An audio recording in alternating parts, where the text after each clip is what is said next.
د بریتانیا دولت دا اعلان کړی دی چې 3250 کسان افغانان د پاکستان نه بریتانیا ته انتقالیږي. آیا دا خبر صحت لري او یا کنه؟ دا خبره ده چې زما ډیر خلک پوښتنه کوي، زما دوستان ماته ټلیفون کوي د افغانستان او د بریتانیا نه د دې ځای نه هم.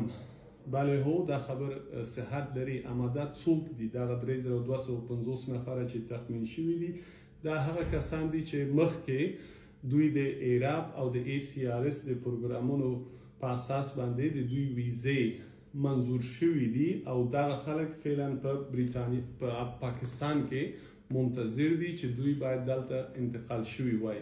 نو دې په خاطر چې پاکستان افغانانو ته دا یو ضرب الاجل اعلان کړی دی چې دوی باید پاکستان نه ووځي، نو دغه خلک هم په هغې کې شامل دي. نو ځکه بریتانیا ویلي دي چې د دوی انتقال به ګړندی کیږي او دوی به بریتانیا ته راوړل کیږي. یعنی دا نوي کسان نه دي. نو تاسو دا خبره هم صحیح نه ده چې هر څوک افغان په پاکستان کې وي او خپل افغانیت ثابت کړي، افغاني پاسپورت ولري، بریتانیا هغه بریتانیا ته راولي. نو ما وغوښتل چې دغه ویډیو د دې په هکله باندې تاسو ته وړاندې کړم تر څو چې د تاسو دپاره یو وضاحت وشي.